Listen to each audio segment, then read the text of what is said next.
The deafening crack of a Winchester rifle echoed across the Montana plains as Xander Ironwood took down a rattlesnake that had been threatening his horse. The year was 1879, and silence was his only companion on the dusty trail to Sonora. He preferred it that way.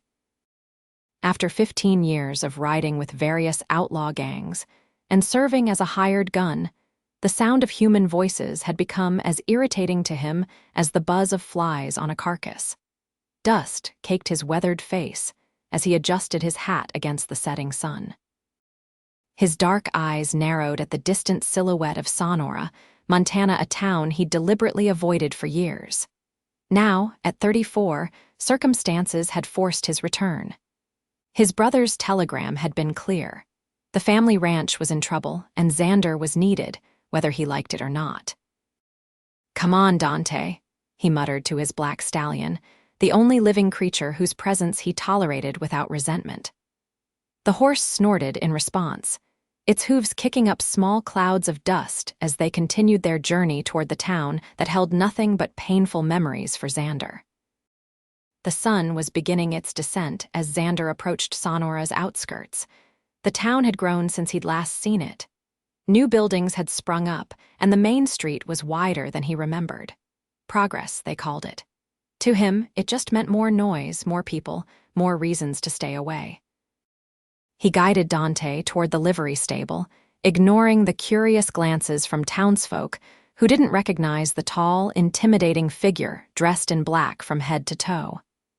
His reputation might have preceded him, but his face was unfamiliar to most. That was how he liked it. After arranging for Dante's care, Xander made his way to the Ironwood Ranch on the outskirts of town. The property looked smaller than he remembered, the main house showing signs of neglect. His brother Thomas greeted him at the door, older and grayer than Xander recalled, but with the same steady gaze. "Didn't think you'd actually come," Thomas said, extending his hand. Xander took it briefly. "Your telegram said it was urgent." "It is. Banks threatening foreclosure." "Got 3 months to come up with the money or we lose everything Pa built." Xander's jaw tightened. He'd left this place vowing never to return, but the Ironwood land was still in his blood, whether he admitted it or not. "How much?" $5,000. Xander whistled low. "That's a steep sum." "Wouldn't have called you if I had options," Thomas replied.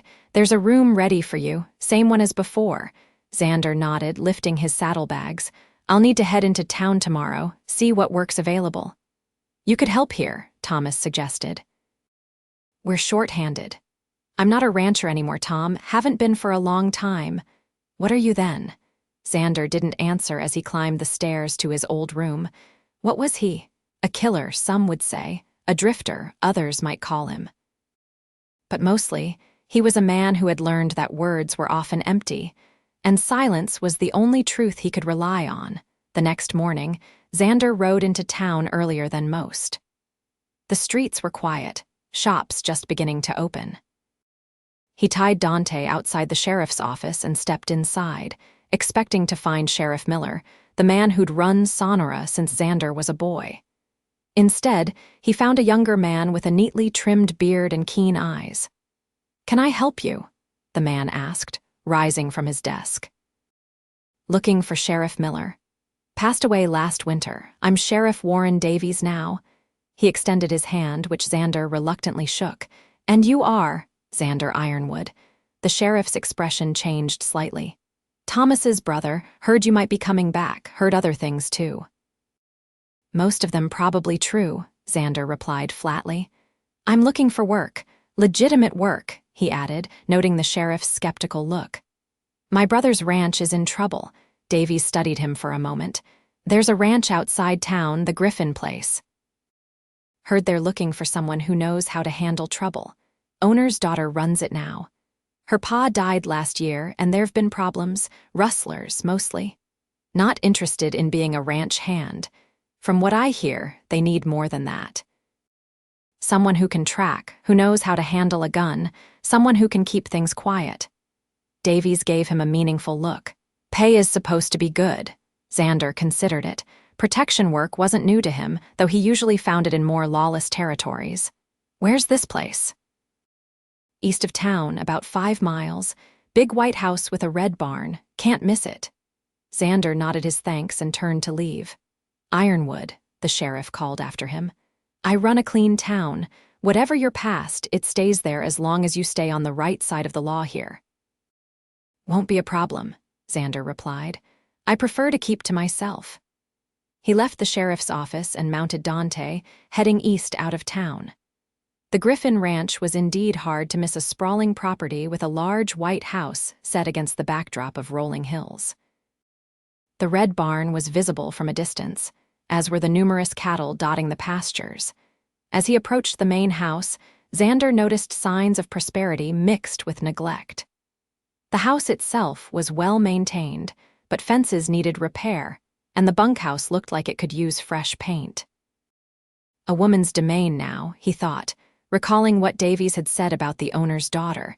He dismounted near the house, and as if on cue, the front door opened. A woman stepped out onto the porch, a rifle held casually but competently in her hands. She was tall and straight-backed, with honey-brown hair pulled back in a practical braid. Her face was striking rather than conventionally pretty, with high cheekbones and clear, intelligent eyes. She wore men's trousers and a simple shirt, practical clothing for ranch work. State your business, she called, her voice carrying across the yard with surprising clarity and richness. Xander approached slowly, hands visible. Sheriff Davies mentioned you might be looking for help with some trouble. She studied him, eyes narrowing slightly. And you think you're the man for the job? Depends on the trouble. She lowered the rifle slightly. I'm Selena Griffin, and you are Xander Ironwood. A flicker of recognition crossed her face. Thomas's brother, the gunslinger. Former, he corrected, though it wasn't entirely true. Selena seemed to consider this information, then nodded toward the house. Come inside, Mr. Ironwood. We can discuss what I need and whether you're suited for it. Xander followed her into a spacious, well-appointed parlor that spoke of old money and Eastern tastes. It was at odds with Selena's practical appearance and direct manner. Coffee, she offered, setting the rifle aside but within easy reach. Thank you.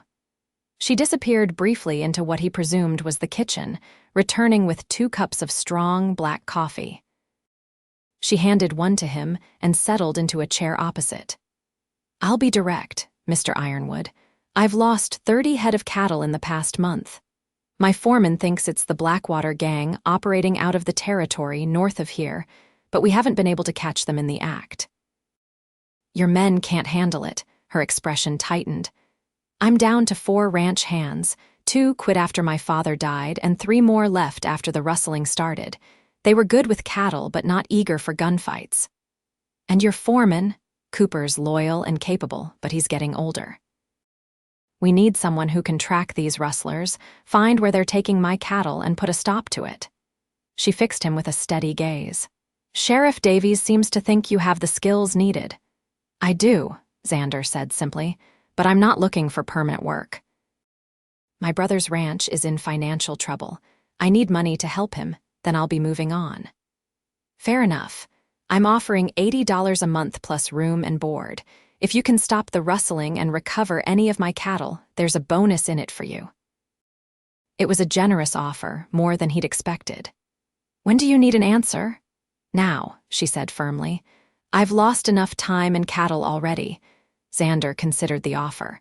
The pay was good, and if he could earn a bonus, it would go a long way toward helping Thomas save the ranch. Besides, tracking rustlers was straightforward work, the kind he could do without much interaction with others. All right, Miss Griffin, I accept. Good. She stood, extending her hand. You can move into the bunkhouse today. I'll have Cooper show you around and fill you in on what we know so far. Xander shook her hand briefly, noting the strength in her grip and the calluses that spoke of hard work. This was no pampered society woman playing at running a ranch. One more thing, Mr. Ironwood, she added as she walked him to the door. I run this ranch, not Cooper, not any of the hands, and certainly not you. I expect to be kept informed of your progress and consulted on any decisions." "Is that clear, Crystal?" he replied, tipping his hat slightly. As he stepped off the porch, he added, "And Miss Griffin, I prefer to work alone." And quietly, a hint of a smile touched her lips. "I've heard as much about you, Mr. Ironwood, but on my ranch, you'll report to me whether you like talking or not."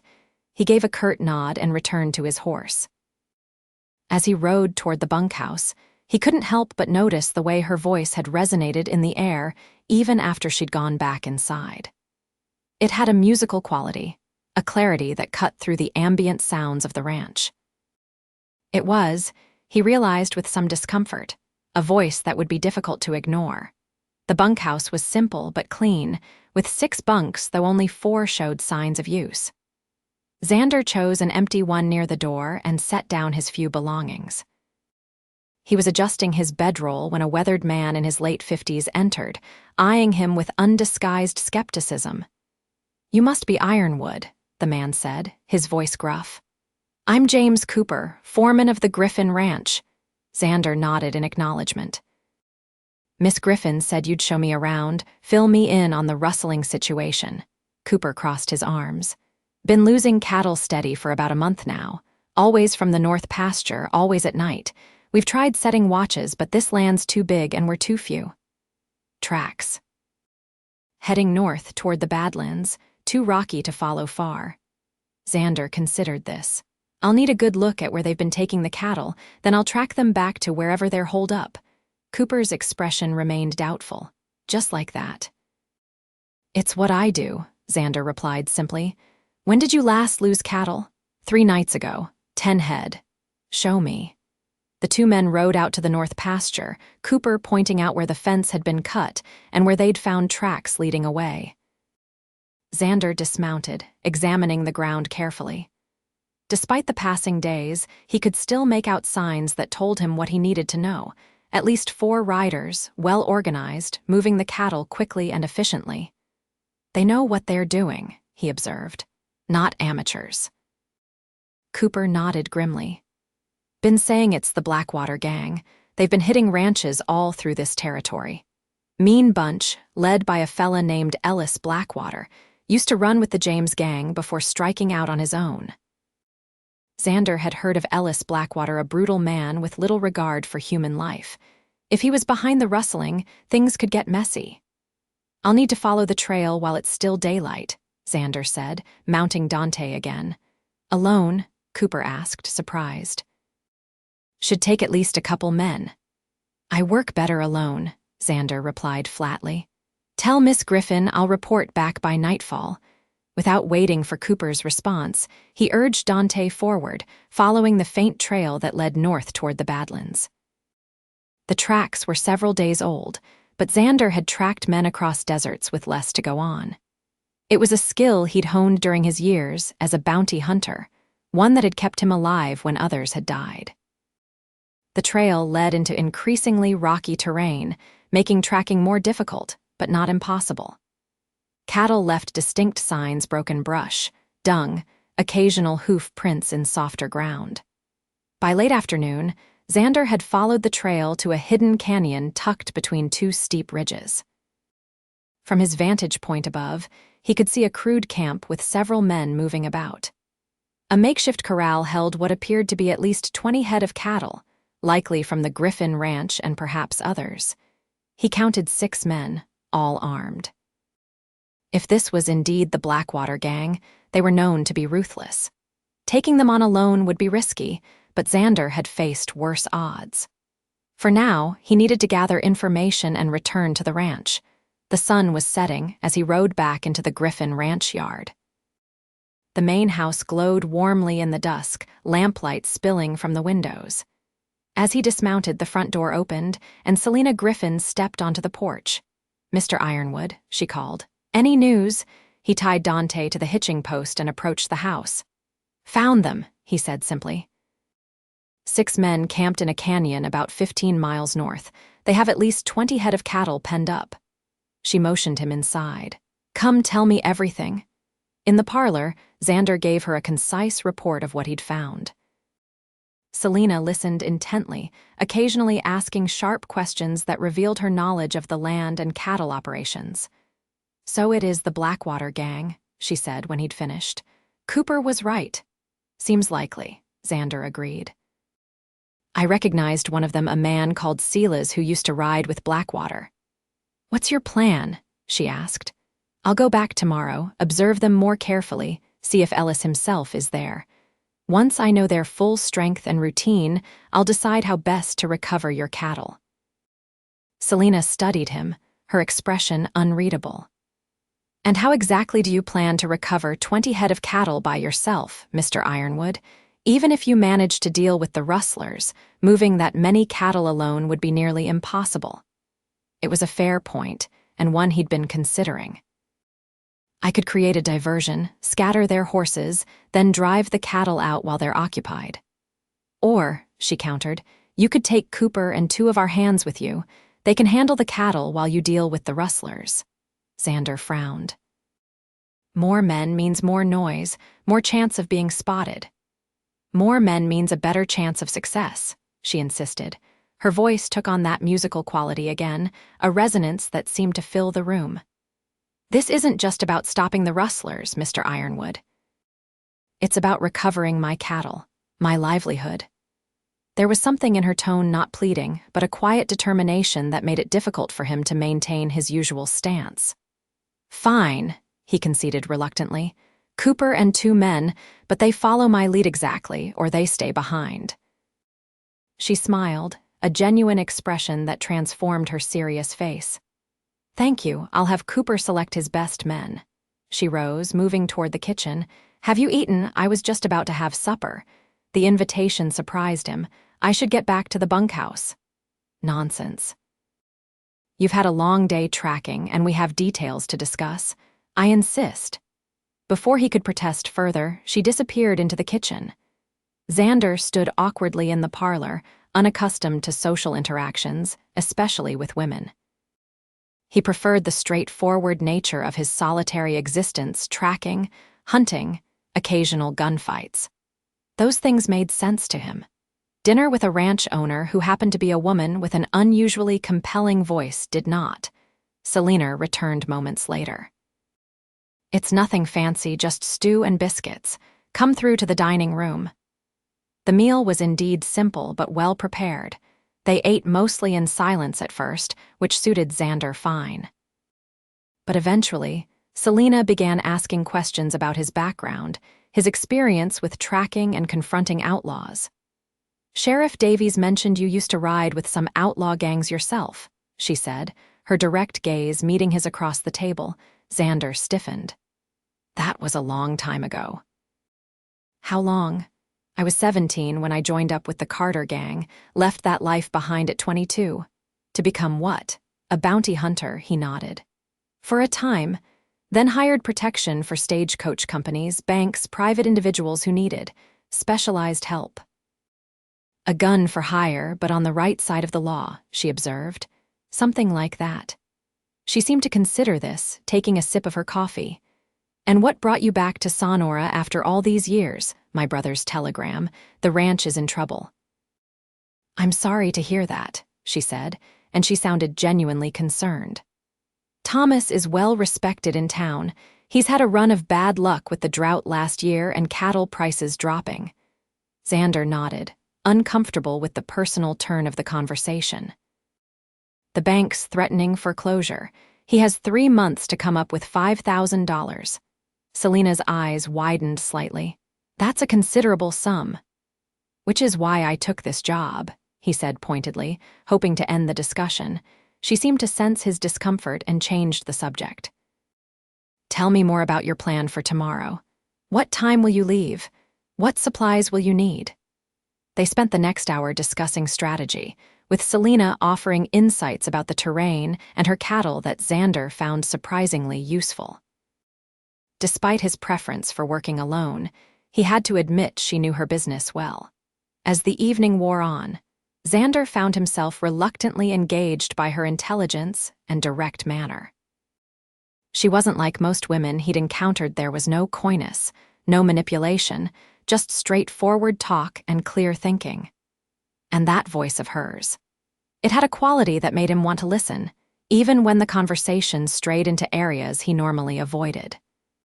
"It's getting late," he finally said, rising from the table. "We should head out at first light tomorrow." Selena nodded, standing as well. "I'll have Cooper and the men ready, and provisions packed for all of you." At the door, she held out her hand. "Thank you for your help, Mr. Ironwood. I have a feeling you're exactly what this ranch needed." He shook her hand briefly, uncomfortable with the praise. "Just doing the job I was hired for, Miss Griffin."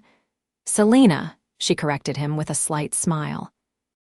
"If we're going to be working closely together, you might as well use my given name." He nodded stiffly. "Good night, Selena."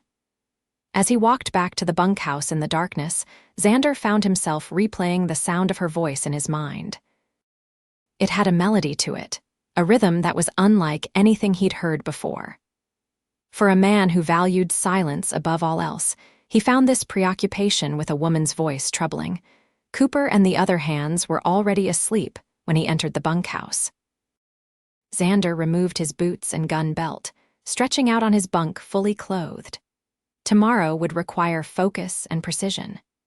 There was no room for distractions, especially not those created by a woman with honey brown hair and a voice that somehow cut through the quiet he'd built around himself. Despite his intentions to focus solely on the job at hand, Xander's last thoughts before sleep claimed him were of Selena Griffin's voice, resonant and clear in the gathering dusk. Dawn broke cold and clear the next morning. Xander was already awake, checking his weapons and preparing for the day ahead when Cooper and the other hands began stirring. The foreman introduced the men who would accompany them: Joe Walker, a stocky, silent man in his 30s, and Miguel Sanchez, younger but with keen eyes that missed nothing. "Miss Griffin says you're in charge," Cooper told Xander, his tone suggesting he wasn't entirely comfortable with the arrangement. "What's the plan?" Xander outlined his strategy as they saddled their horses.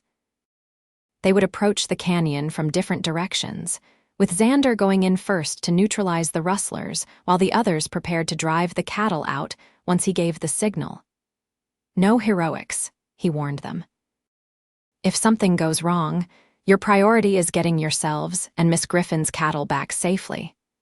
They were checking their supplies when Selena appeared, leading her own horse, a sleek Palomino mare that looked built for speed. "What are you doing?" Xander demanded, seeing she was dressed for riding with a rifle scabbard attached to her saddle. "Coming with you," she replied simply. "Absolutely not," Xander said firmly. "It's too dangerous." "It's my ranch, my cattle, and my decision," she countered, her voice taking on that musical steel he was beginning to recognize. "Besides, I'm the best rider here after Cooper, and you need everyone you can get to move those cattle quickly." Cooper shifted uncomfortably. "She's not wrong about the riding part, Ironwood. Miss Selena could outride most men I know." Xander clenched his jaw, frustrated. "These are dangerous men, Miss Griffin, killers. And I'm not helpless, Mr. Ironwood," she replied, patting the rifle at her side. "My father taught me to shoot when I was 12. I can handle myself." Xander looked to Cooper for support, but the foreman shrugged. "It's her ranch," he said simply. Realizing he was outmaneuvered, Xander conceded with poor grace. "Fine. But you stay with Cooper at all times, well clear of the rustlers' camp until I give the signal." "Understood," Selena nodded, a ghost of a smile playing at her lips. "Perfectly, Mr. Ironwood." The 5 riders set out as the sun crested the horizon, heading north toward the Badlands. They rode mostly in silence, which suited Xander. He used the time to mentally prepare for the confrontation ahead, running through various scenarios and how he might handle them. As they neared the canyon, Xander called a halt in a sheltered grove of trees. "We'll split up here," he said. "Cooper, you take Walker, Sanchez, and Miss Griffin around to the east side of the canyon. There's a narrow pass there that would be good for moving cattle through. Wait there until you hear gunfire, then move in to gather the herd." "And if we don't hear gunfire?" Cooper asked pointedly. Then something's gone wrong, and you get Miss Griffin back to the ranch immediately. Selena looked like she might object, but Cooper nodded firmly. Agreed. They separated, Cooper leading his group in a wide arc toward the eastern approach, while Xander continued north toward the main entrance to the canyon. Once alone, he urged Dante into a ground-covering lope, wanting to reach his destination with plenty of daylight left. He approached the canyon cautiously, leaving Dante concealed behind a rock outcropping while he continued on foot. From his previous reconnaissance, he knew the rustlers' camp was situated in a small clearing about halfway through the canyon, with the stolen cattle penned in a makeshift corral nearby. Moving silently through the rocky terrain, Xander reached a vantage point overlooking the camp. The situation was much as he had left it the day before. 6 men, all armed, lounging around a campfire. The cattle were still in the corral, looking undisturbed. Xander studied the men carefully. One, a tall man with a shock of white blonde hair, seemed to be giving orders. Ellis Blackwater, most likely. The others deferred to him, jumping to obey when he barked commands. 2 men stood guard near the corral, rifles in hand. The remaining 3 were closer to the fire, cleaning weapons or simply resting. The key would be to create enough confusion to neutralize their advantage in numbers. Xander considered his options. A direct confrontation would be risky, but if he could separate them, pick them off 1 or 2 at a time. His planning was interrupted by the sound of hoofbeats approaching the canyon entrance. Xander tensed, wondering if Cooper had disobeyed orders, but soon realized the riders were coming from the opposite direction. 3 men on horseback entered the canyon, riding confidently toward the camp. Reinforcements for Blackwater, Xander realized grimly. This complicated matters. 9 against 1 were odds even he wasn't eager to face. He would need a new plan, one that accounted for the additional men. The newcomers were greeted warmly by Blackwater and his gang. Bottles were produced, and soon the group was engaged in drinking and raucous conversation. Xander watched, waiting for an opportunity. If they got drunk enough, his task might become easier, but luck wasn't with him. After only a short celebration, Blackwater began giving orders. The men sobered quickly, beginning to gather their gear and saddle horses.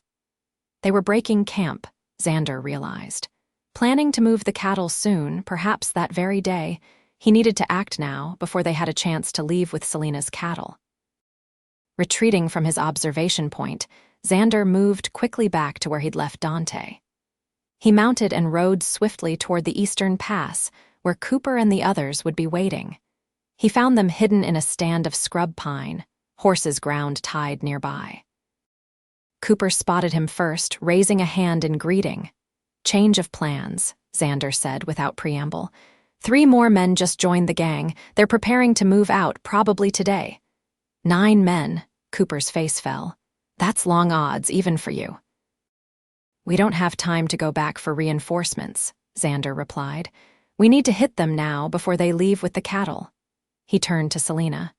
"I still think you should stay back, but we need every gun we've got." To his surprise, she nodded solemnly. "Tell us what to do." Xander quickly outlined a new strategy. They would create 2 distractions. Cooper and Walker would start a small fire at the north end of the canyon to draw attention, while Xander would approach from the south. Sanchez and Selena would be positioned to gather and drive the cattle once the rustlers were engaged. "No unnecessary risks," he emphasized, looking directly at Selena. "If things go badly, you get out. The cattle aren't worth dying for." "Understood," she replied, though something in her eyes made him doubt she would follow that particular order if it came to it. With the plan settled, they moved into position. Xander circled around to approach the camp from the south, where the canyon narrowed. Cooper and Walker headed for the northern end, carrying materials to start a controlled fire that would create smoke without risking a full wildfire. Xander waited until he saw the first tendrils of smoke rising from the north end of the canyon. Right on schedule. The reaction in the rustlers' camp was immediate. Blackwater sent 4 men to investigate, leaving himself and 4 others with the cattle. This was the moment Xander had been waiting for. With the group divided, he had a better chance. He moved closer, using the rocky terrain for cover, until he was within range of the remaining rustlers. Taking careful aim, he fired his rifle. The first shot caught one of Blackwater's men in the chest, dropping him instantly. The second found another man's shoulder, sending him spinning to the ground with a howl of pain. Chaos erupted in the camp. Blackwater and his remaining men dived for cover, returning fire wildly as they tried to locate their attacker. Xander moved between rock formations, firing deliberately, making each shot count. He was so focused on the men before him that he almost missed the sound of hoofbeats approaching from the north. The other 4 rustlers were returning, alerted by the gunfire. They galloped into the camp, guns already drawn. The situation had just gotten significantly more complicated. Xander was pinned down, with rustlers now on both sides of his position. He fired again, taking down another man, but the odds were turning against him. Then, unexpectedly, gunfire erupted from the eastern side of the canyon. Xander risked a glance and saw Selena and Cooper firing from behind a rock outcropping, providing him with covering fire. It was a risky move, one he hadn't ordered, but he couldn't deny it had come at a crucial moment. Taking advantage of the distraction, Xander moved to a new position, continuing to fire methodically. 3 of the rustlers were down now, with 2 more wounded. But Blackwater and the remaining men were experienced fighters, returning fire with precision. A bullet whined past Xander's ear, too close for comfort. Another struck the rock beside him, sending stone fragments flying. He was in a vulnerable position with limited options for retreat. Then he heard Selena's voice clear and commanding even over the gunfire. "Xander, the horses." He looked where she was pointing and saw the rustlers' horses, tethered at the edge of the camp. If they were freed, it would remove the gang's means of escape and create additional confusion. Nodding in acknowledgement, Xander changed his target, firing at the hitching post. His shot severed the rope, and several of the horses, already spooked by the gunfire, bolted. Cooper seemed to understand the strategy and directed his fire toward the remaining horses, freeing them as well. The rustlers shouted in alarm as their mounts scattered. Blackwater, recognizing the threat to their escape, made a desperate dash toward one of the fleeing horses. Xander tracked him with his rifle, but before he could fire, Selena's shot rang out.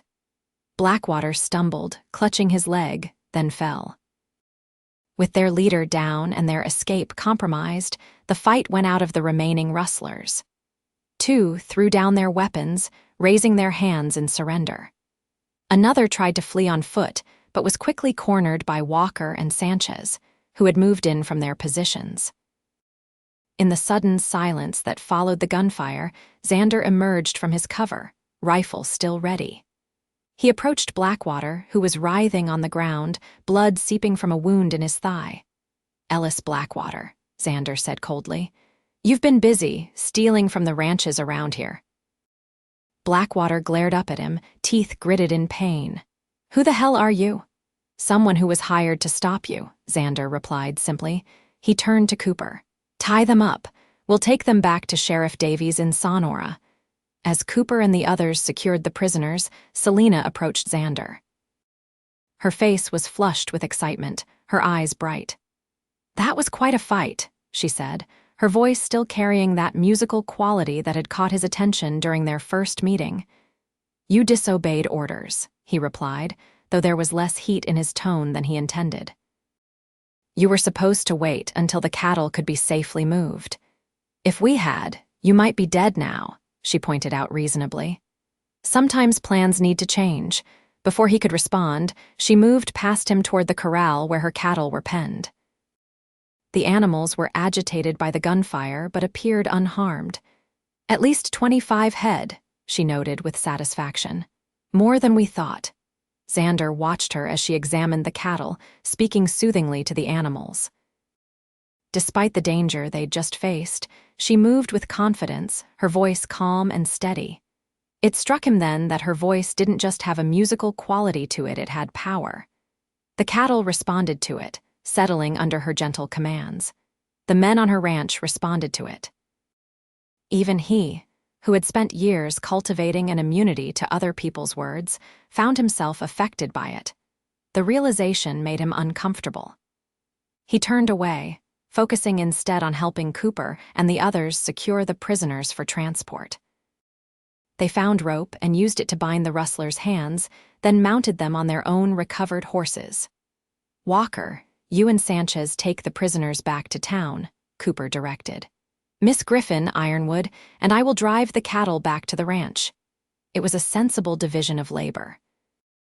Xander nodded his agreement, though he was conscious of a strange reluctance at the thought of spending more time in Selena's company.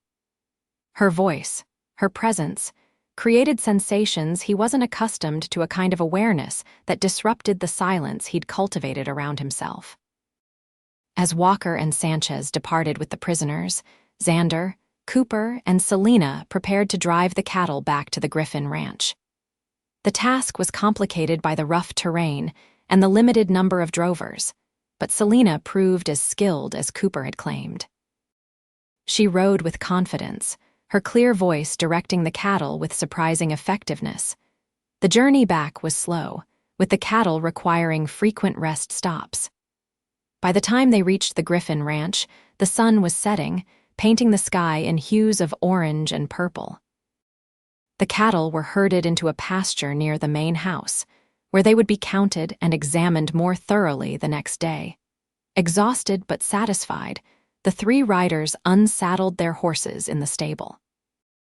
Cooper excused himself to check on the bunkhouse and inform the remaining ranch hands of their success, leaving Xander and Selena alone. "Thank you," she said simply, her voice soft in the gathering dusk. "What you did today saved my ranch." Xander shrugged, uncomfortable with gratitude. "I was hired to do a job, and you did it exceptionally well." She studied him in the fading light. "Will you join me for supper? You must be hungry after such a day." He was, in fact, ravenous, but the thought of another intimate meal with Selena Griffin made him uneasy. There was something about her that disturbed his carefully constructed solitude, and he wasn't sure he welcomed the intrusion. "I should check on Dante," he demurred. "Of course," she said, a note of disappointment in her voice that somehow made him feel guilty. "Another time, perhaps." She turned to leave, but paused at the stable door. "Mr. Ironwood, Xander, what you said earlier about the cattle not being worth dying for, you were wrong. This ranch, those cattle, they're everything to me. They're my father's legacy, my future. I would risk my life for them without hesitation." The passion in her voice resonated in the quiet stable, wrapping around him like a physical presence. For a moment, Xander couldn't respond, caught in the spell of her words. "Good night, Xander," she said softly, and then she was gone, leaving him alone in the growing darkness. He finished tending to Dante mechanically, his mind replaying Selena's words. There was something about the way she spoke, the conviction behind her words, that reached past his defenses. It had been a long time since anyone had affected him this way. Later, in the bunkhouse, Xander lay awake long after the others had fallen asleep.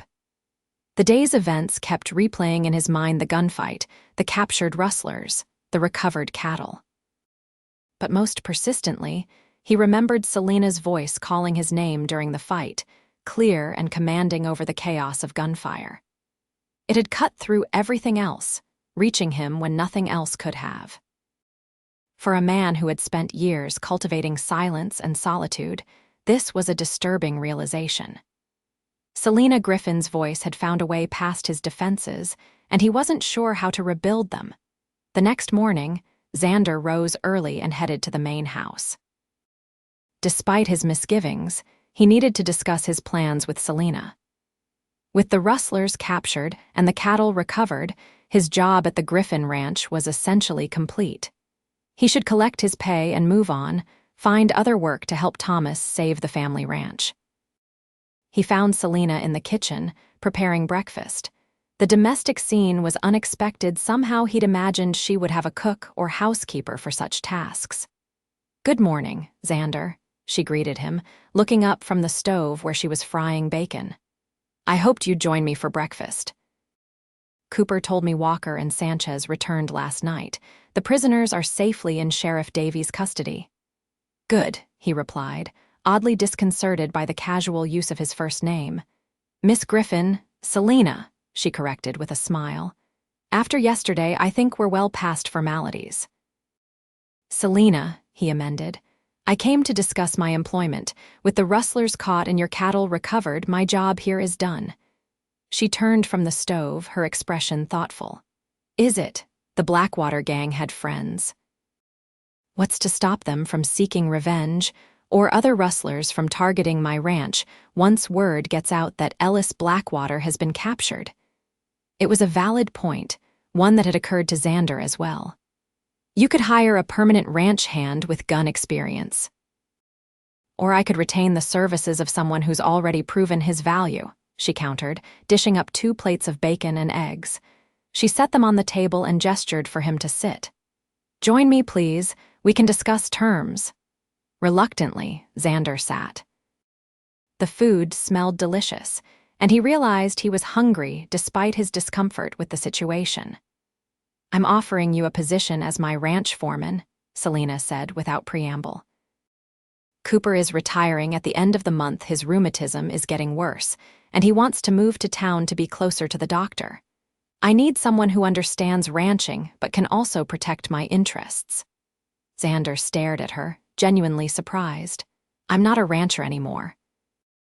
"But you were raised on one. You know the business, and you've demonstrated amply that you can handle threats to the operation." She leaned forward slightly. "I'm offering $100 a month plus room and board, more than double what you're making now." It was a generous offer, more than enough to help Thomas save the Ironwood Ranch if he stayed for a few months. But the prospect of remaining at the Griffin Ranch, of working closely with Selena day after day, filled him with a strange unease. "I'll consider it," he said finally, focusing on his breakfast to avoid her gaze. "Good," she sounded pleased. "Take today to think about it. In the meantime, would you ride with me to check the herd? I want to make sure all the recovered cattle are accounted for and unharmed." It was a reasonable request, one he couldn't refuse without seeming churlish. Of course. They finished breakfast in companionable silence, then saddled their horses and rode out to the pasture where the recovered cattle had been placed. Selena moved among the animals with confidence, examining them with a practiced eye while consulting a small notebook she carried. 27 head in total, she announced after completing her count. "More than I lost. Blackwater must have hit other ranches as well." "Likely," Xander agreed. "Sheriff Davies will probably be able to return the extra animals to their rightful owners." They spent the morning checking fences and moving the cattle to a more secure pasture closer to the main house. Xander found himself watching Selena as she worked, noting the efficiency of her movements and the way the cattle responded to her voice. She was clearly in her element here, a woman who knew her land and her business thoroughly. As the sun climbed higher, they paused near a small creek to rest the horses. Selena dismounted gracefully, leading her palomino to drink. Xander followed suit, allowing Dante to approach the water. "My father bought this land when I was just a child," Selena said, gazing across the rolling pastures. "He built everything from nothing: the house, the barns, the herd. When he died last year, everyone expected me to sell and move east to live with relatives. No one believed a woman could run a cattle ranch successfully." Xander watched her profile, struck by the determination in her expression. "But you proved them wrong." She smiled slightly. "I'm trying to. It hasn't been easy. The bank has been reluctant to extend credit to a woman rancher. Some of the neighboring ranchers refused to deal with me directly, insisting on speaking to Cooper instead. And then the rustling started." "You've handled it all remarkably well," Xander observed, surprising himself with the compliment. She turned to look at him, her eyes searching his face. "That means something, coming from a man who doesn't give praise easily." He looked away, uncomfortable with her scrutiny. Just stating facts. Still, thank you. There was that musical quality in her voice again, a warmth that seemed to wrap around him despite the distance he tried to maintain. They remounted and continued their inspection of the property. As they rode, Selena pointed out various features of the ranch, the best grazing areas, the places where water was plentiful even in drought years, the stands of timber that provided shelter for the cattle during storms. Xander found himself drawn into the conversation despite his usual reticence. He offered observations about improving security, suggestions for fence repairs, ideas for more efficient cattle management. It was knowledge from his youth on the Ironwood Ranch, information he hadn't consciously thought about in years. By the time they returned to the main house in the late afternoon, Xander had a comprehensive understanding of the Griffin ranch operations and a growing appreciation for the woman who ran it. "Will you stay for supper?" Selena asked as they unsaddled their horses in the stable.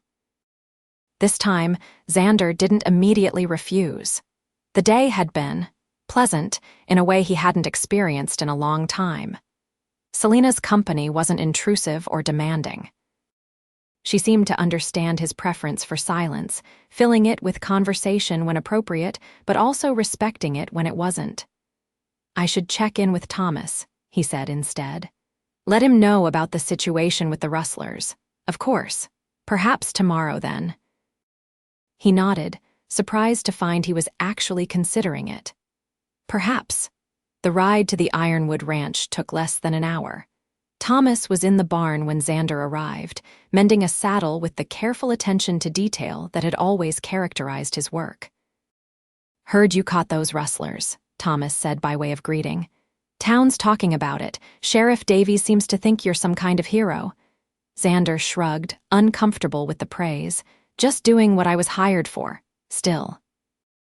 Thomas set aside his work, giving Xander his full attention.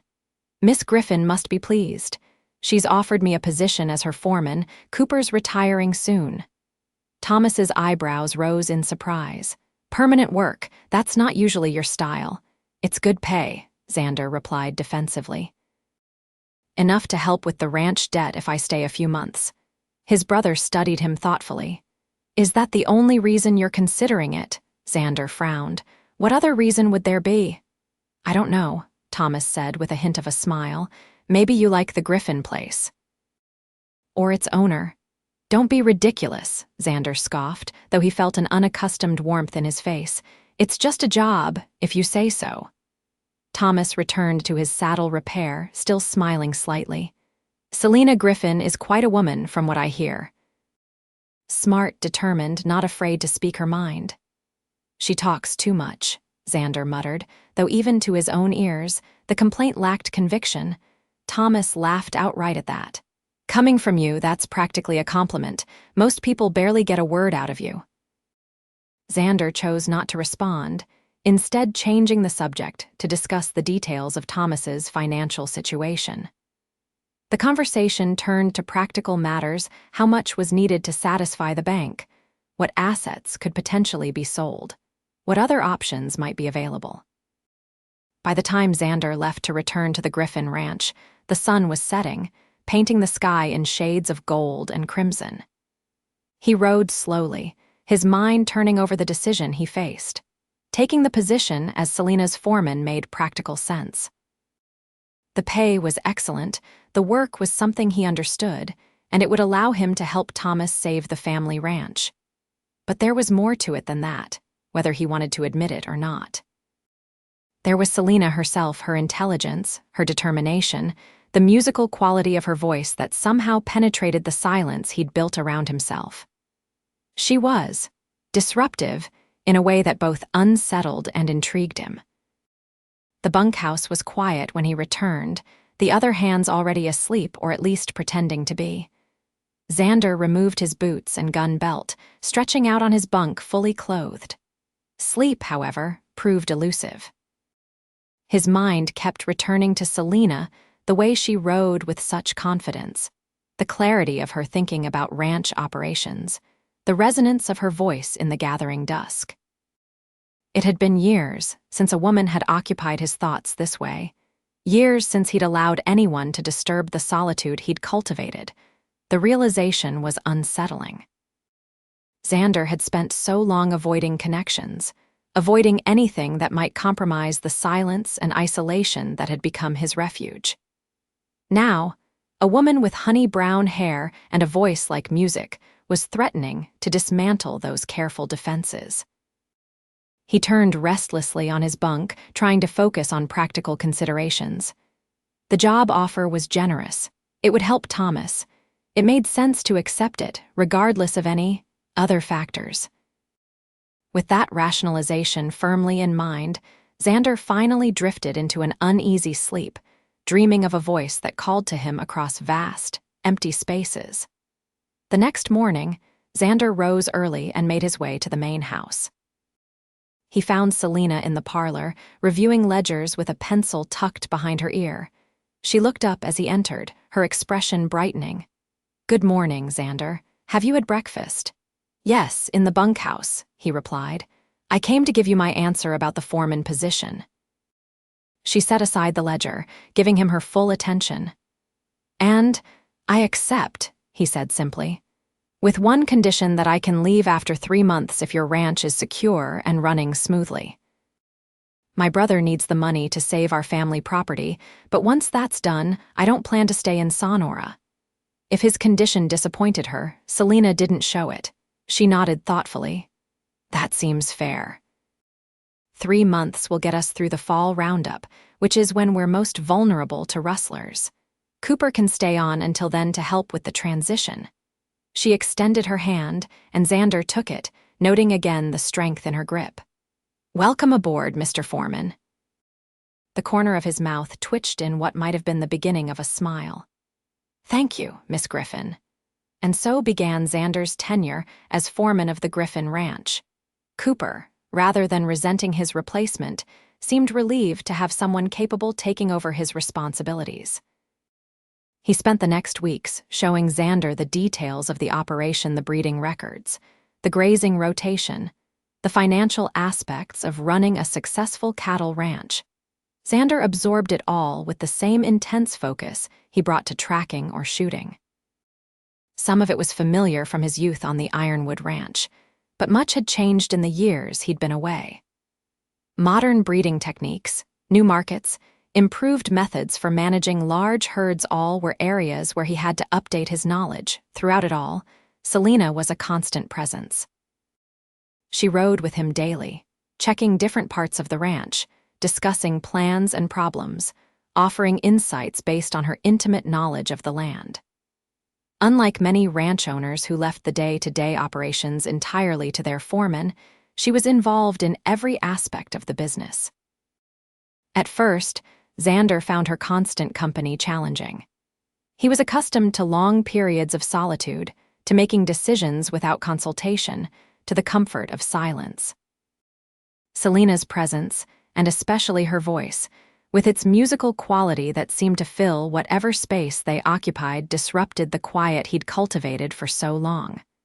But gradually, almost imperceptibly, something began to change. He found himself listening for her voice, anticipating her observations, valuing her insights. The silence that had been his refuge for so many years began to feel emptier when she wasn't there to fill it. This realization came to him one evening as he sat on the porch of the main house, going over the breeding records with Selena. The sun was setting, casting long shadows across the yard, and Selena's voice took on that particular resonance. It seemed to have it dusk clear, melodious, somehow both soothing and invigorating. "I think we should consider bringing in some new bloodlines next spring," she was saying, pointing to a section of the ledger. "These lineages have been crossed too many times.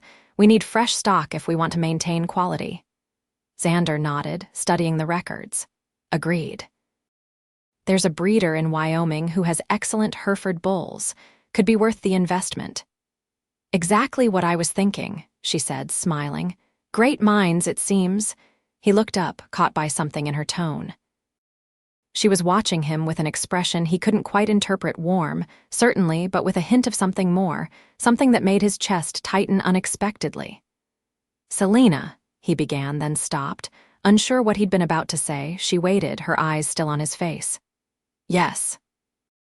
For a moment, they sat in silence, the air between them charged with unspoken things. Then Cooper called from the barn, breaking the spell.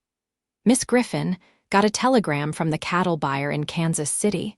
Selena rose, gathering the ledgers. "We'll continue this tomorrow," she said, her voice soft in the gathering darkness. "Good night, Xander." As she walked away, Xander remained on the porch, troubled by his own reactions. What was happening to him? He'd spent years cultivating indifference, building walls around himself, valuing silence above all else. Now, in just a few weeks, a woman with a voice like music was dismantling those defenses as if they were made of paper rather than stone. The days turned into weeks, and Xander settled into his role as foreman of the Griffin Ranch with surprising ease. The hands, initially wary of the taciturn gunman who'd replaced their longtime boss, gradually came to respect his fairness, his competence, and his willingness to work alongside them on the most demanding tasks. Cooper retired to town as planned, though he rode out to the ranch occasionally to play chess with Xander or share a meal with Selena. The older man seemed pleased with Xander's management of the ranch, offering advice when asked but otherwise content to let his successor find his own way. With the fall roundup approaching, the pace of work intensified. Cattle scattered across thousands of acres had to be gathered, counted, sorted, and prepared for market. It was backbreaking work that required every hand on the ranch, including Selena herself. Xander found himself impressed anew by her stamina and skill.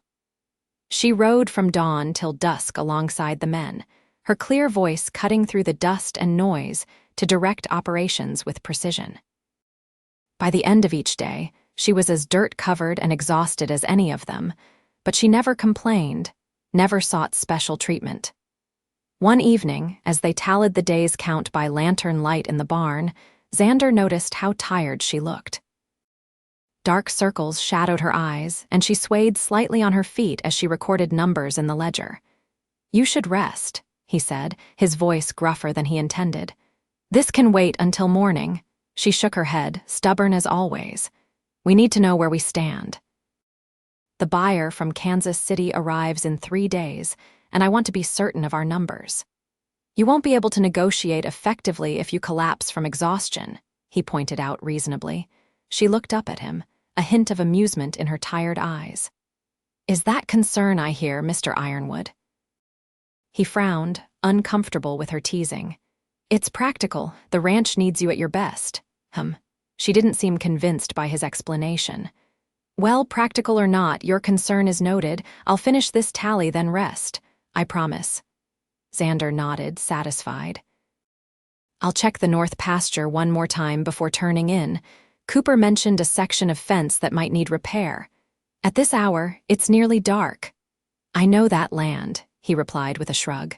"Won't take long." She studied him for a moment, then nodded. "All right, but be careful." The north pasture was indeed in need of attention. Xander found the section of fence Cooper had mentioned and made a mental note to send hands to repair it first thing in the morning. As he turned Dante back toward the ranch, the last rays of sunlight disappeared behind the western hills, leaving the land bathed in the blue-gray light of dusk. It was a peaceful time, his favorite part of the day. The relentless Montana sun gave way to cooler air, and the land seemed to exhale after the heat of day. In the distance, coyotes began their evening chorus, a sound that had always appealed to Xander's preference for wilderness over civilization. He rode slowly, in no hurry to return to the bunkhouse. These solitary moments were becoming rarer as his responsibilities at the ranch increased, and he found he valued them more because of their scarcity. As he approached the main house, he was surprised to see a light still burning in the parlor. Through the window, he could make out Selena's figure, seated at the piano he'd noticed but never heard played.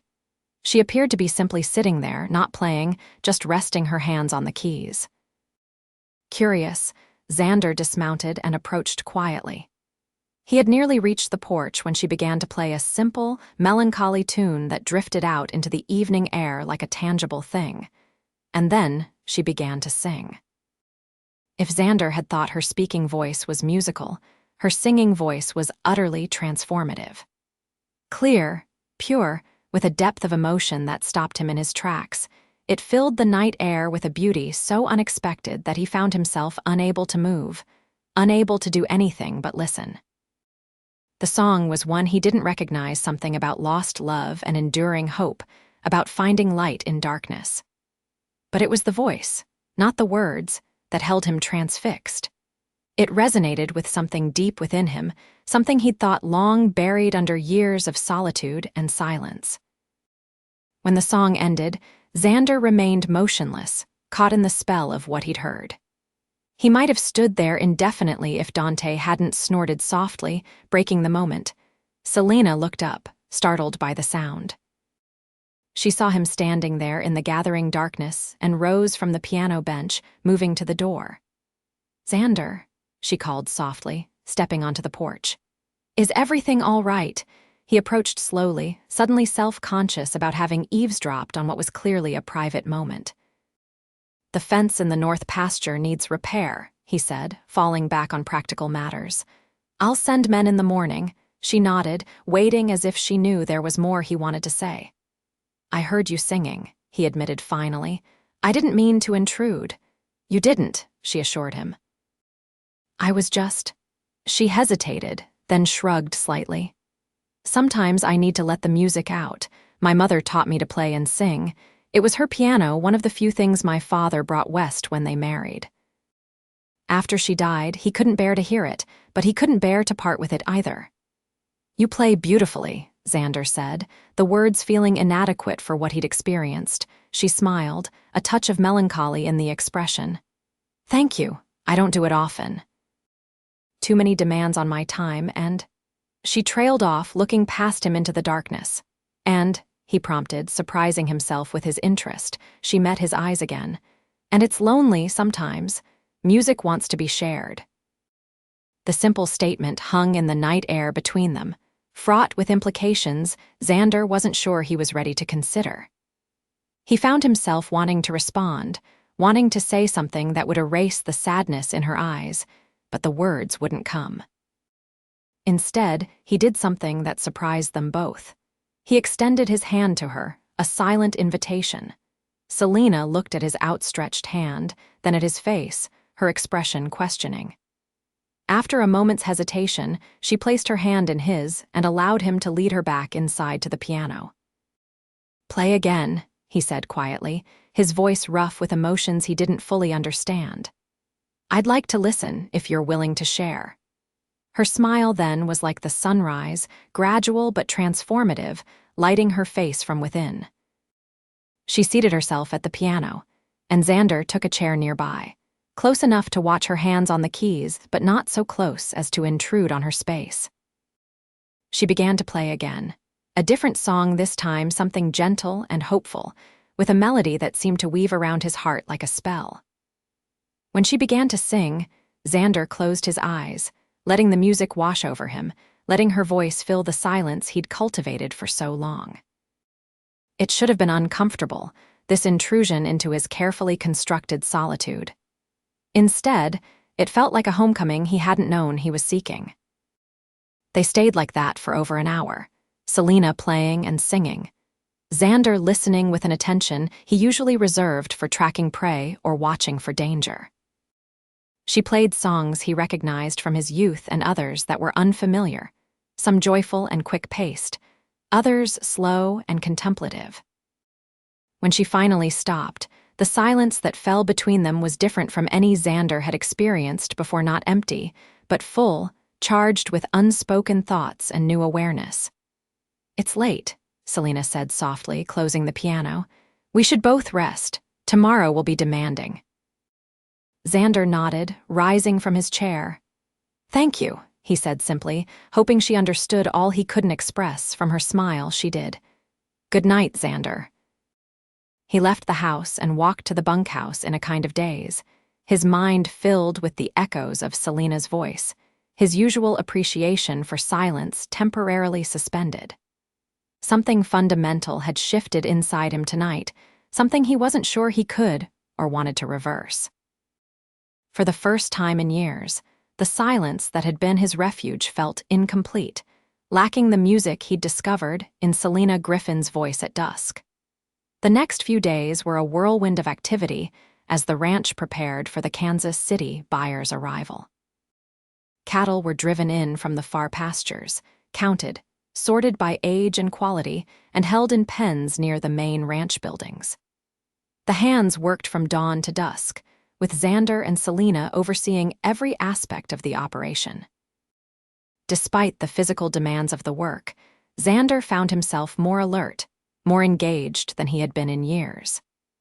The lethargy that had sometimes accompanied his solitude was gone, replaced by a keen awareness of everything around him, especially Selena. He noticed things about her that he'd overlooked before. The way she tucked escaped strands of hair behind her ear when she was concentrating, the slight crease between her brows when she was worried, but trying not to show it. The particular timbre her voice took when she was pleased with a job well done. And she noticed him watching. Sometimes he would look up to find her eyes on him, thoughtful and assessing, before she would smile slightly and return to her task. It created a tension between them, unacknowledged but palpable, like the charged air before a storm. The buyer, a well-dressed man named Harrington from Kansas City, arrived with impeccable timing on the day Selena had specified. He was clearly accustomed to dealing with male ranchers and initially directed his questions to Xander, assuming he was the owner. "Actually," Xander corrected him firmly, "this is Miss Griffin's ranch. She makes all the decisions regarding sales." Harrington looked surprised but recovered quickly, turning to Selena with newfound respect. "My apologies, Miss Griffin. I wasn't aware the owner was a lady." "A common misunderstanding," Selena replied smoothly. "Now, shall we discuss the herd? I have 300 head ready for market, all prime beef cattle, well fed and healthy." The negotiations were fascinating to watch. Selena was both knowledgeable and shrewd, never revealing her bottom line, always finding ways to emphasize the quality of her stock. Harrington, initially skeptical, soon realized he was dealing with someone who knew the business thoroughly. By the end of the day, they had struck a deal that was favorable to both parties. Harrington would take 250 head at a price that exceeded what Selena had privately told Xander she hoped to get. The cattle would be driven to the railroad at Billings, where Harrington's men would take charge of them for the journey to Kansas City. After the buyer departed for his hotel in Sonora, promising to return the next day to finalize the paperwork, Selena turned to Xander with a triumphant smile. "We did it," she said, her voice rich with satisfaction. "Best price I've ever gotten and for more head than I expected to sell." "You did it," Xander corrected her. "I just stood there looking intimidating." She laughed, the sound as musical as her singing had been. "Don't underestimate the value of that. Harrington might have tried to lowball me more aggressively if you hadn't been glowering at him." "I don't glower," Xander protested, though he knew it was at least partially true. "You absolutely do," she assured him, eyes sparkling with amusement. "It's quite effective." Their eyes met, and for a moment, the playful atmosphere shifted into something more intense, more meaningful. Xander found himself stepping closer to her, drawn by a force he didn't fully understand but no longer wanted to resist. "Selena," he began, his voice low. But before he could continue, Cooper rode into the yard, returning from town with supplies and news. The moment shattered, and Selena stepped back, her expression composed once more. "We should tell Cooper the good news," she said, her voice carefully neutral. "And there's still much to prepare for tomorrow." Xander nodded, swallowing his disappointment. "Of course." That evening, after supper with the hands to celebrate the successful sale, Xander found himself unable to sleep. The bunkhouse felt confining, the sounds of the other men's breathing and occasional snores grating on his nerves in a way they hadn't before. He rose quietly, pulled on his boots, and stepped outside. The night was clear, stars scattered across the sky like diamond dust, the air cool but not cold. Perfect for a walk to clear his head. Without conscious decision, his feet carried him toward the main house. A light still burned in the parlor, visible through the front window. As he approached, he heard the now familiar sound of the piano, softer than before, a gentle melody that seemed to beckon him. He mounted the steps to the porch and hesitated, uncertain of his welcome at this late hour. But before he could decide whether to knock or retreat, the music stopped, and Selena's voice called softly, "Come in, Xander." Surprised, he opened the door. She was seated at the piano, hair loose around her shoulders, wearing a simple cotton robe over her nightdress. The sight of her so informally attired should have made him uncomfortable. Instead, it felt strangely right, as if they had moved beyond conventional boundaries into something more intimate, more honest. "How did you know it was me?" he asked, remaining near the door. She smiled, the expression soft in the lamplight. "Who else would it be at this hour? Besides, you have a distinctive way of walking quiet but deliberate." He moved farther into the room, drawn by the warmth of the lamplight and the welcome in her eyes. "I couldn't sleep," he admitted. "Neither could I," she replied. "Too many thoughts." She patted the piano bench beside her. "Join me." It was a simple invitation, yet it felt momentous. Xander crossed the room slowly and seated himself beside her on the narrow bench, careful not to touch her but acutely aware of her presence, the scent of her hair, the warmth of her body so close to his. "I can't play," he warned her. "You don't have to. Just listen." She placed her hands on the keys and began to play something slow and sweet, a melody that seemed to speak directly to his heart. When she began to sing, the words were unfamiliar, but the emotion behind them was unmistakable longing, hope, the tentative beginning of something precious and fragile.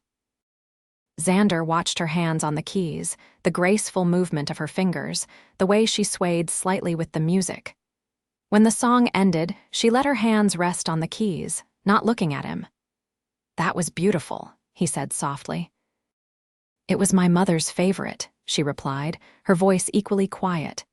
"She used to sing it to my father in the evenings after supper. He would sit in that chair by the fire and she would play, and the look on his face." She paused, her eyes distant with memory. "I never understood it as a child. But I think I do now."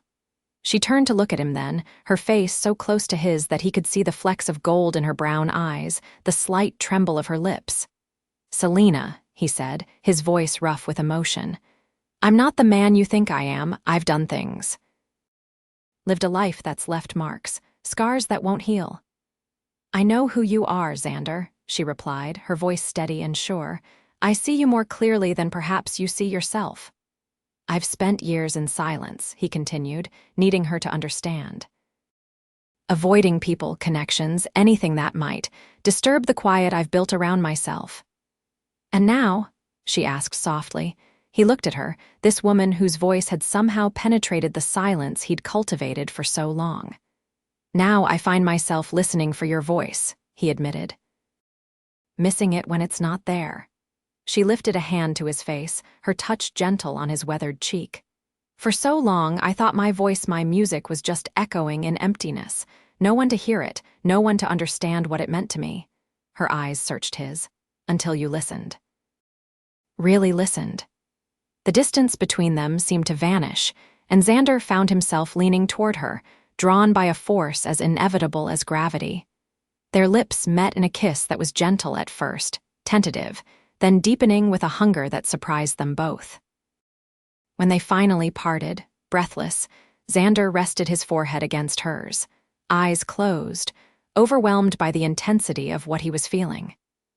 It had been so long since he'd allowed himself to care for anyone, to need anyone, that the rush of emotion was almost painful in its intensity. "I should go," he said reluctantly, knowing it was the proper thing to do but finding himself unable to move away from her. Yes, she agreed, though her hands still rested on his shoulders. It's late, and tomorrow we'll be busy with finalizing the sale. Neither of them moved.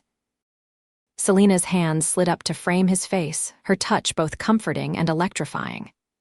Xander, she whispered, his name a song on her lips. What are we doing?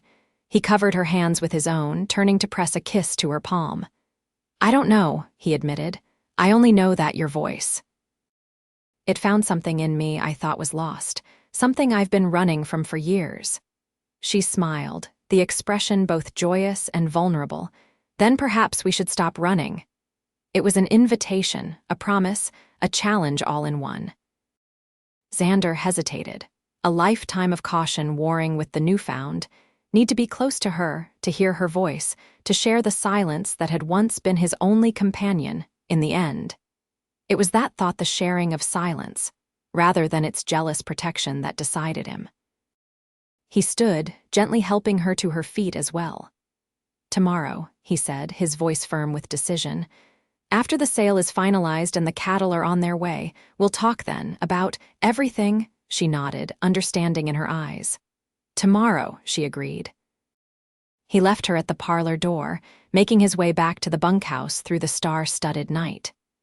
For the first time in years, the silence around him felt not like a refuge but like an absence, a space waiting to be filled with her voice, her music, her presence in his life. The next day passed in a blur of activity. Harrington returned to finalize the paperwork and make arrangements for the cattle drive to the railroad. Hands were assigned to accompany the herd, schedules were confirmed, supplies were gathered. Xander oversaw it all with his usual efficiency, but his mind was elsewhere, anticipating the conversation he and Selena had promised each other. By late afternoon, the preparations were complete.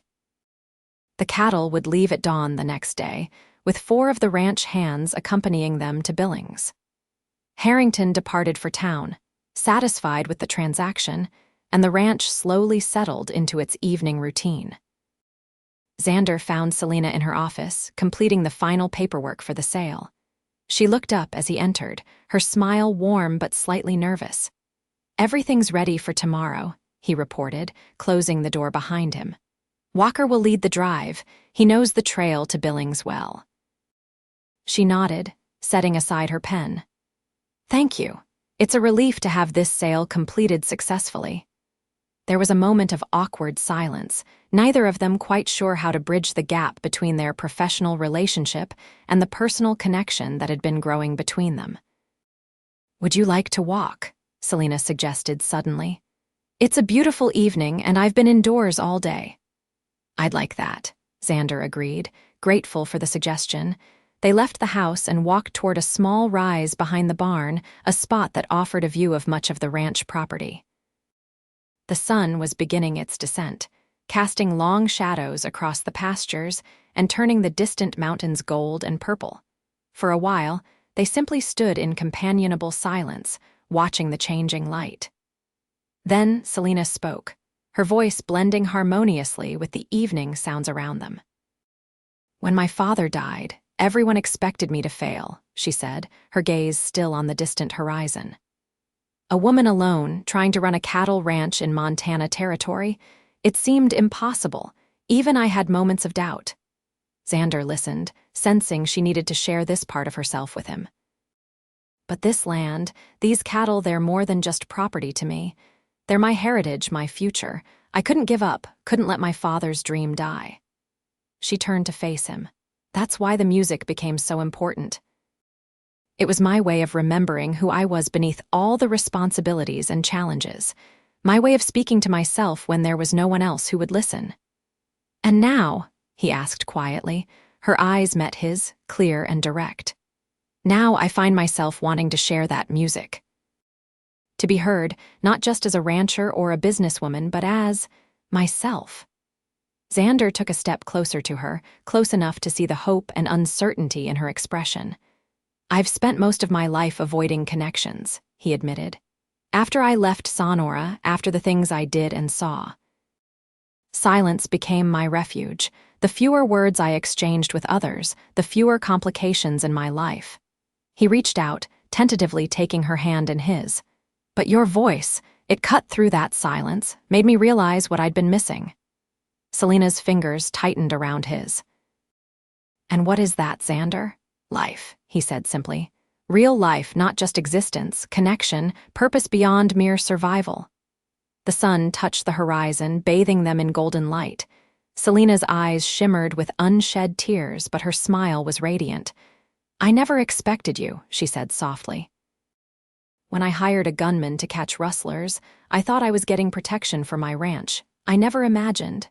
"Neither did I," he confessed.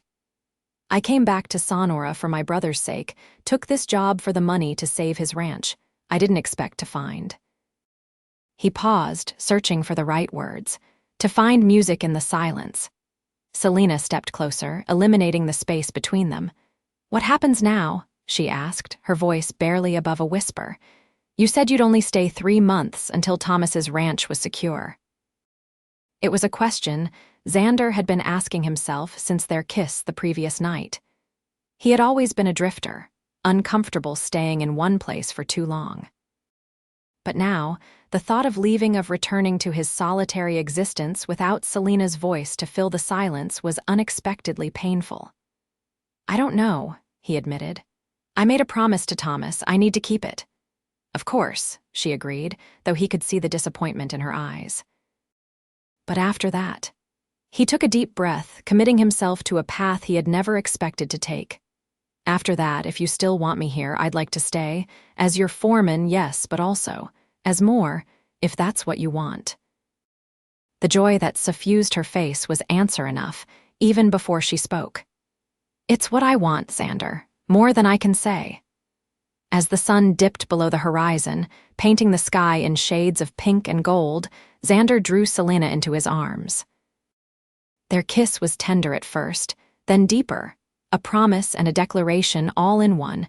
When they finally parted, the first stars were appearing in the darkening sky. Selena rested her head against his chest, and Xander held her close, marveling at the journey that had brought him to this moment. He had come to Sonora, seeking money to save his brother's ranch. Instead, he had found something infinitely more valuable, a woman whose voice had penetrated the silence he'd built around himself.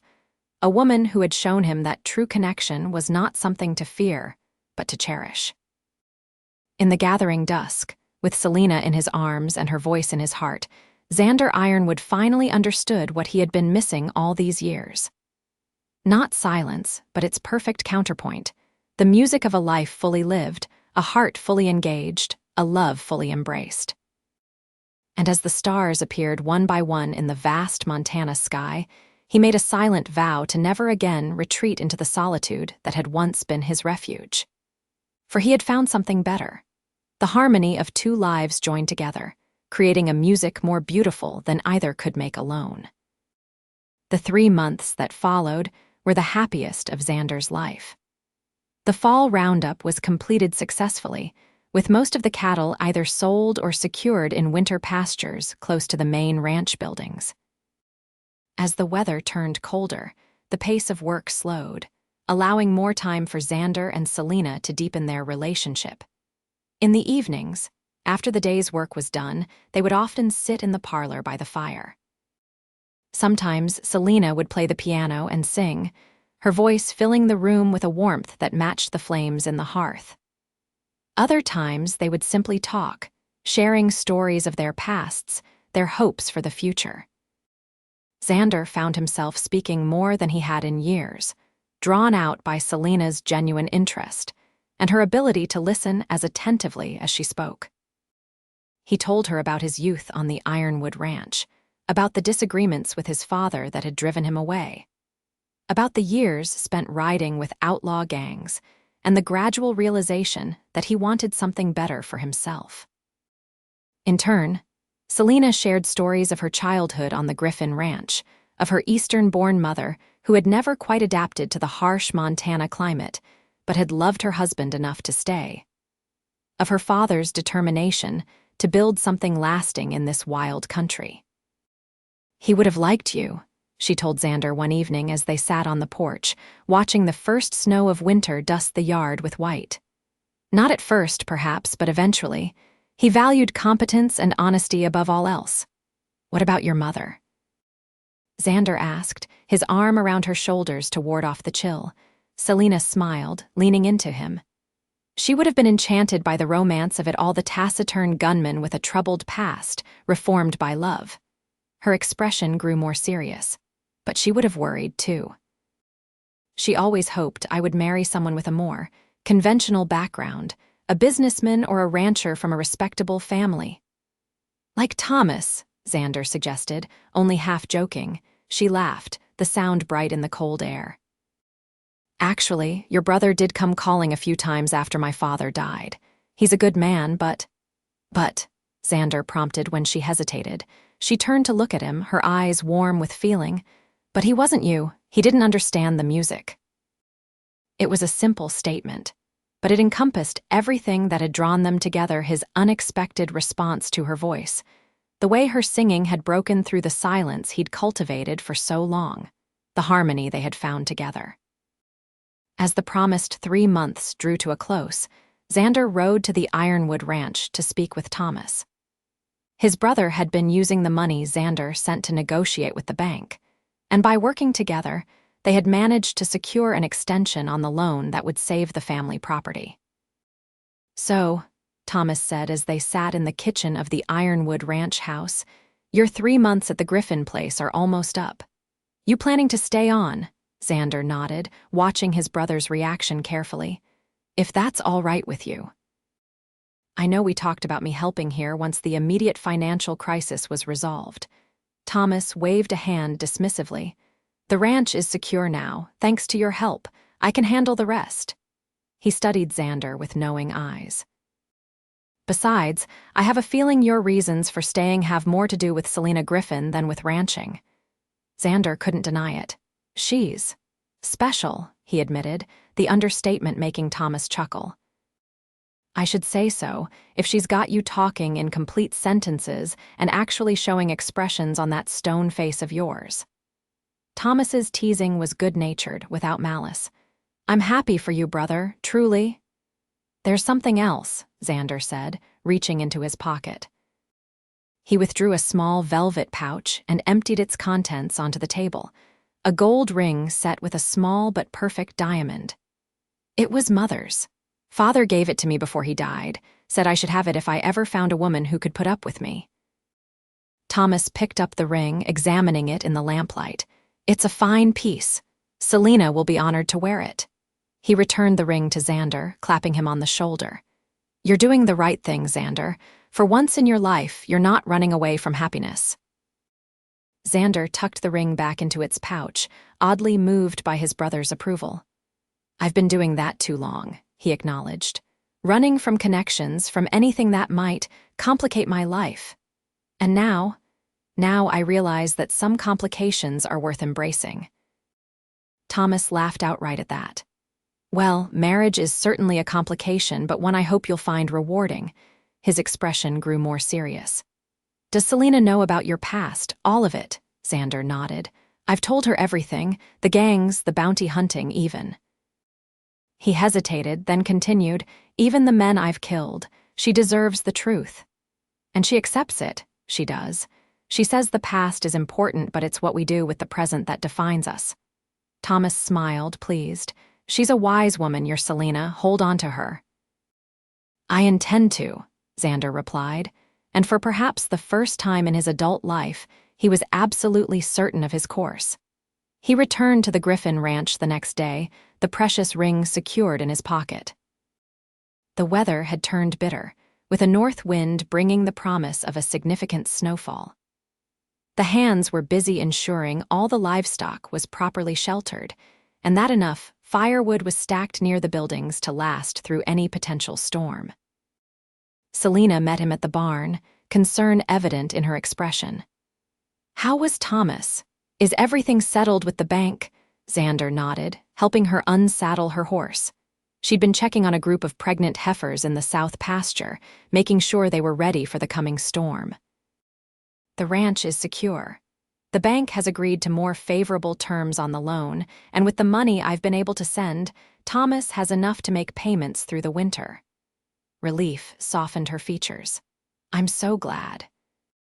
I know how much the Ironwood Ranch means to both of you, despite your complicated history with it. They worked in companionable silence for a few minutes, rubbing down the horses and making sure they had fresh hay and water. Outside, the wind picked up, rattling the barn doors. It's going to be a bad one, Selena observed, glancing toward the darkening sky visible through the barn window. I'm glad all the hands are back from the far pastures. Xander finished with the horses and turned to her, suddenly nervous in a way he hadn't been in years. Not even facing down armed outlaws had made his heart race like this. Selena, he began, then stopped, unsure how to continue.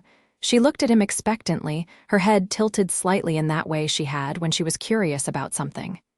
Yes.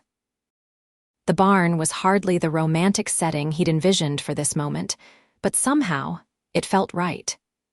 This was where they had worked together, where they had begun to know each other as rancher and foreman before becoming something more. My 3 months are up, he said finally. A flicker of uncertainty crossed her face. Yes, they are. I told you when I took the job that I'd leave once Thomas's ranch was secure. She nodded, her expression carefully neutral now. I remember. Xander took a step closer to her, taking her gloved hands in his. I've changed my mind, he said simply. If you'll have me, I'd like to stay, not just as your foreman, but as... He paused, then continued with quiet intensity, as your husband. The transformation of her expression was like the sun breaking through storm clouds, gradual at first, then radiant with joy. Xander, she breathed, her voice carrying that musical quality that had first captured his heart. Are you proposing to me? In answer, he reached into his pocket and withdrew the velvet pouch. Opening it, he tipped the ring into his palm and held it out to her. This was my mother's, he said softly. My father gave it to her when they were young, full of hope for the future. I can't think of anyone else I'd rather see wearing it. Selena's eyes filled with tears as she looked at the simple but elegant ring. It's beautiful, she whispered. Is that a yes? Xander asked, his usual confidence momentarily deserting him. Her laugh was bright even through her tears. Yes, Xander Ironwood. Yes, I will marry you. He slipped the ring onto her finger where it fit as if it had been made for her. Then he gathered her into his arms, kissing her with all the love and commitment he felt, but still struggled to express in words. When they finally parted, breathless and smiling, the barn doors burst open, admitting a swirl of snowflakes and a very startled Cooper.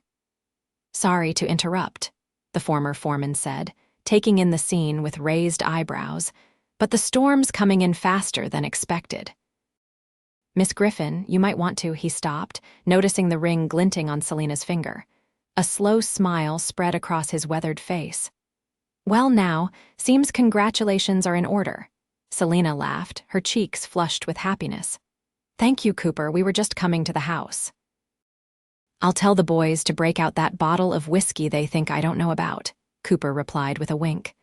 Special occasion calls for a celebration. As Cooper hurried back toward the bunkhouse, Selena turned to Xander, her expression softening. Are you ready for this? For a life here with me? It won't always be easy. Xander looked at her, this woman whose voice had somehow penetrated the silence he'd built around himself, whose strength and determination had earned his respect, whose gentle heart had won his love. I've spent too many years running, he said quietly. Too many years alone, I'm ready to stay to build something lasting. He touched her cheek gently. With you. The storm arrived in full force that night, howling around the eaves of the house and blanketing the ranch in snow. But inside, warmth and joy prevailed. Cooper and the hands joined Xander and Selena for supper in the main house, raising glasses to toast the engagement. Even the usually stoic ranch hands seemed genuinely pleased by the news, offering congratulations and good-natured teasing. Later, after the others had returned to the bunkhouse to wait out the storm, Xander and Selena sat alone by the fire in the parlor. The wind rattled the windows, but inside, all was peaceful. Play for me, Xander asked, nodding toward the piano. Selena smiled and moved to the instrument, her fingers finding the keys with practiced ease. She began to play a melody he hadn't heard before, something sweet and hopeful, with a gentle rhythm that reminded him of a heartbeat. When she began to sing, the words were unfamiliar, but the emotion behind them was clear: love, commitment, the promise of a shared future. Her voice filled the room, rising above the howl of the storm outside, creating a space of beauty and harmony in the midst of the wild Montana winter. Xander closed his eyes, letting the music wash over him. The silence that had been his companion for so many years was gone, replaced by something infinitely more precious: the voice of the woman he loved, singing of a future they would build together. As the last notes faded, Selena returned to sit beside him on the sofa. "What are you thinking?" she asked, noting his thoughtful expression. Xander drew her close, his arm around her shoulders. "I was thinking about silence," he admitted. "About how I used to value it above all else, how I thought it was the only peace I'd ever find." "And now?" she prompted when he paused. He looked down at her, at the firelight playing across her features, at the love and understanding in her eyes. "Now I know better," he said simply. "Now I know that true peace isn't found in silence, but in harmony, in the music we make together." Selena's smile was radiant as she leaned up to kiss him, her hand resting over his heart. Outside, the storm continued its wild dance across the Montana plains. But within the walls of what would now be their home, Xander Ironwood and Selena Griffin had found a shelter more secure than any building the love they had discovered in each other. A love that had begun with a harsh cowboy who wanted silence, finding unexpected music in a woman's voice at dusk.